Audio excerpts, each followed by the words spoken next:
크신 주 이름 나 찬양하리라. 나는 영광 돌리리. 나는 영광 돌리리. 주님 영광의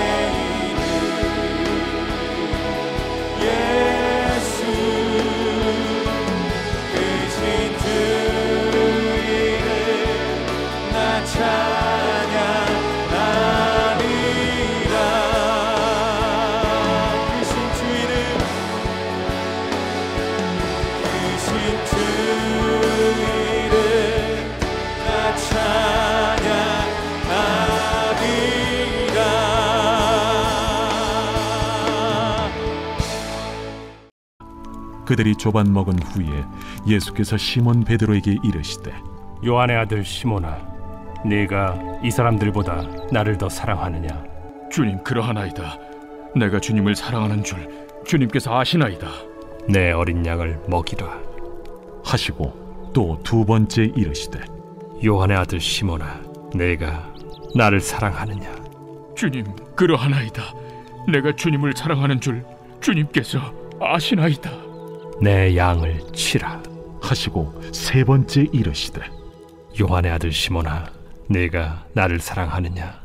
주께서 세 번째 내가 나를 사랑하느냐 하심으로 베드로가 근심하여 이르되 주님, 모든 것을 아시오매 내가 주님을 사랑하는 줄을 주님께서 아시나이다.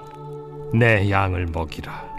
내가 진실로 진실로 네게 이르노니 네가 젊어서는 스스로 띠뛰고 원하는 곳으로 다녔거니와 늙어서는 네 팔을 벌리리니 남이 네게 띠띠우고 원하지 아니하는 곳으로 데려가리라. 이 말씀을 하심은 베드로가 어떠한 죽음으로 하나님께 영광을 돌릴 것을 가리키심이로라. 이 말씀을 하시고 베드로에게 이르시되 나를 따르라. 베드로가 돌이켜 예수께서 사랑하시는 그 제자가 따르는 것을 보니 그는 만찬석에서 예수의 품에 의지하여 주님을 파는 자가 누구오니까 묻던 자더라. 이에 베드로가 그를 보고 예수께 여짜오되 주님, 이 사람은 어떻게 되겠사옵나이까? 내가 올 때까지 그를 머물게 하고자 할지라도 네게 무슨 상관이냐? 너는 나를 따르라. 이 말씀이 형제들에게 나가서 그 제자는 죽지 아니하겠다 하였으나 예수의 말씀은 그가 죽지 않겠다 하신 것이 아니라 내가 올 때까지 그를 머물게 하고자 할지라도 네게 무슨 상관이냐 하신 것이로라. 이 일들을 증언하고 이 일들을 기록한 제자가 이 사람이라. 우리는 그의 증언이 참된 줄 아노라. 예수께서 행하신 일이 이외에도 많으니 만일 낱낱이 기록된다면 이 세상에라도 이 기록된 책을 두기에 부족할 줄 아노라.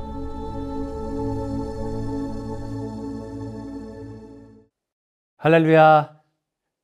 말씀의 은혜의 자리에 나오신 사랑하는 성도님들을 환영합니다. 오늘의 귀한 이 말씀을 통하여서 우리의 모든 갈 길을 인도하시는 하나님의 인도하심을 받는 기쁜 하루가 되시기를 소망합니다.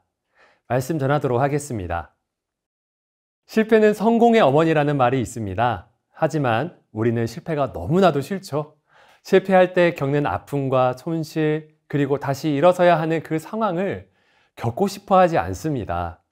하지만 그럼에도 불구하고 이제 아시다시피 실패는 우리의 인생에서 너무 중요한 부분을 차지하고 있죠. 여러 번의 실패가 있어야 우리의 삶을 전진하게 할 수 있는 한 번의 발걸음이 나오기 때문입니다. 예를 들어서 2009년 8월 25일에 우리나라 첫 로켓 발사체인 한국 최초의 우주 발사체인 나로호가 발사되었습니다. 하지만 실패하였고 2010년 6월 10일 2차로 이제 발사되었으나 역시나 이제 실패하였죠.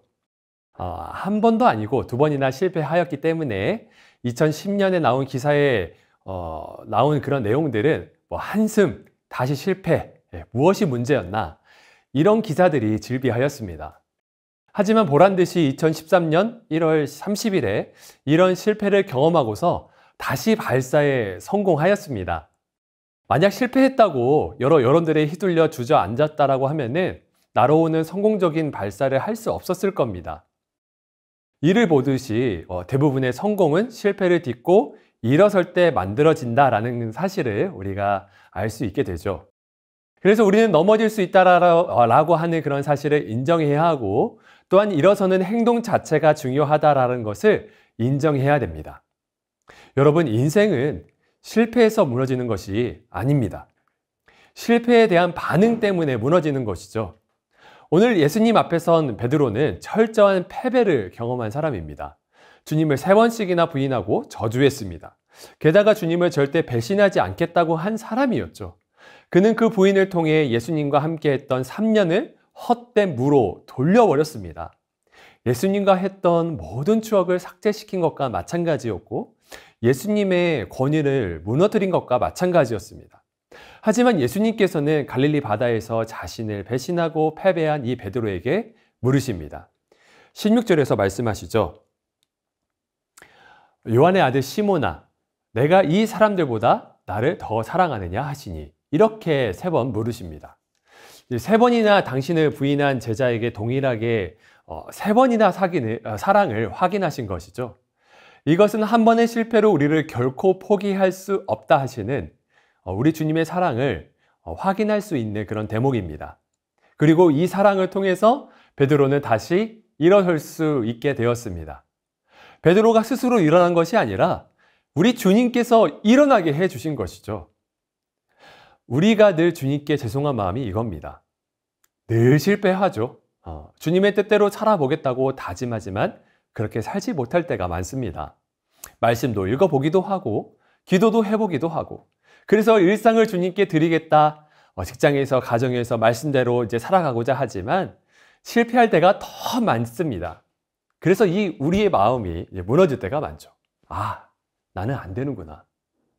하지만 우리 주님께서는 내가 실패할 것을 알면서도 여러분 구원해 주셨다고 하는 그 사실을 우리가 꼭 아셨으면 좋겠습니다. 그래서 여러분, 첫 번째 말씀의 중점이 바로 이것입니다. 여러분, 실패해도 괜찮습니다. 여전히 말씀대로 살지 못하고 죄와의 싸움에서 져서 이제 실패하고 낙담하고 나는 이것밖에 안 돼라고 하시는 그런 삶을 살아가고 있는 우리에게 주님께서 찾아오셔서 저와 여러분의 마음 가운데 이렇게 말씀하십니다. 원호야, 내가 나를 사랑하느냐? 이렇게 물으시는 주님의 사랑 덕분에 여러분, 우리에겐 낙담과 실패란 없습니다. 여러분, 나로호를 쏘아 올렸지만 실패했잖아요. 우리가 그런 삶이었습니다. 하지만 나로호는 나중에 성공하게 되었죠. 그것과 같이 우리 모두는 주님과 동행하는 그런 삶을 통하여서 다시 한번 성공을 경험할 수 있음을 믿으시기 바랍니다. 그런데 사랑만 베푸시기 위해서 예수님께서 베드로에게 질문하신 것이 아니었죠. 그분은 변함없는 애정을 확인해 주셨을 뿐만 아니라 베드로를 여전히 기대하고 있음을 알려주셨습니다. 여러분 아시겠지만 회사에서 일 못하고 신뢰를 잃은 사람에게 기회를 주기란 쉽지 않습니다. 인간관계와 신뢰가 깨어진 사람을 데리고 일을 한다는 것은 그만큼 자신이 그걸 각오해야 한다는 것을 뜻하지요. 하지만 그럼에도 예수님께서는 베드로가 나중에 주님의 일을 위하여서 크게 사용될 것임을 아셨습니다.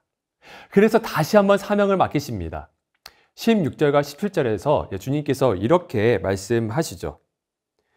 요한의 아들 시몬아, 내가 나를 사랑하느냐 하시니 이르되 주님 그러하나이다. 내가 주님을 사랑하는 줄 주님께서 아시나이다. 이렇게 시몬 베드로가 고백을 했을 때 이르시되 내 양을 치라. 그리고 또 그 다음 구절을 보면은 내 양을 먹이라 라고 또 이제 그렇게 말씀을 하십니다. 우리 주님께서는 항상 두 번째 기회를 주시는 그런 하나님이십니다.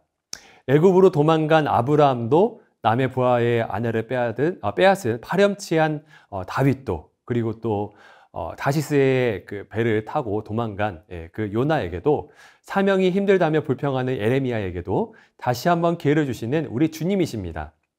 그래서 두 번째, 주님께서는 우리가 또 실패할 것을 알면서도 그 사명을 다시 한번 주십니다.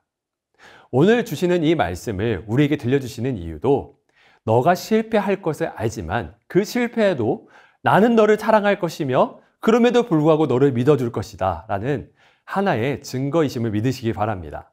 그래서 오늘도 우리에게 삶을 주셔서 가정과 직장에서 우리의 말과 행동으로 주님께서 우리에게 말씀하신 그 사랑으로 복음을 증거하라고 불러주셨습니다. 그래서 우리의 손과 발을 통해 하나님의 나라를 만들어갈 수 있게 다시 사명을 주시는 주님께 감사하며 우리의 사명을 잘 감당하는 하루가 되기를 소망합니다. 마지막으로 주님께서는 사명을 위해 다시 나를 따르라고 이제 말씀하시는데요. 주님께서는 18절에서 이렇게 말씀하십니다. 내가 진실로 진실로 내게 이르노니 내가 젊어서는 스스로 띠띠고 원하는 곳으로 다녔거니와 늙어서는 내 팔을 벌리리니 남이 내게 띠띠우고 원하지 아니하는 곳으로 데려가리라.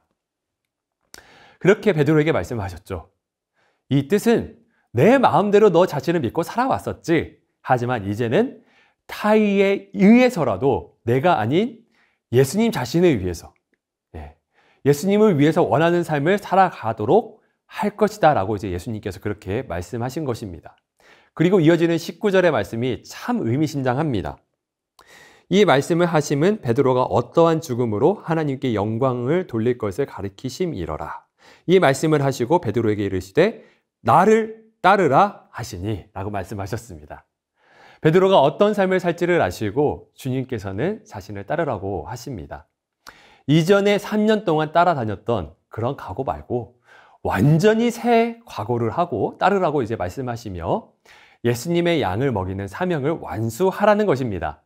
단순히 전하는 삶에서 이제 먹이는 삶으로 초청을 하신 것이죠. 베드로는 그래서 이후에 초대교회를 세우고 수많은 사람들에게 주님의 도를 가르치고 양육하는 삶을 살다가 거꾸로 십자가에 달려 죽습니다. 여러분, 주님께서는 우리에게 따라오라고 말씀하십니다.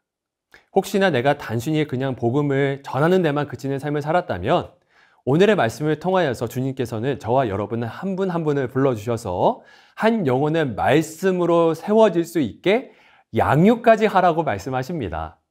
예수님처럼 자신을 배반하고 떠나는 사람들을 위해서 참아주고 사랑하며 온전한 사람으로 세워질 수 있도록 양육하라고 하시는 것입니다. 때문에 나의 자녀들, 또한 옆에 직장 동료들, 학교 친구들, 선후배, 이웃 친척들, 우리는 그들을 예수님처럼 찾아가서 사랑한다 말해줄 뿐만 아니라 말씀으로 자라갈 수 있도록 우리의 삶을 들여서 그렇게 양육을 해야 됩니다. 그래서 세 번째 마지막 결론입니다. 여러분, 다시 주님을 따라갑시다. 그리고 사람들에게 주님의 말씀을 먹이는 삶을 살아가기를 소망합니다.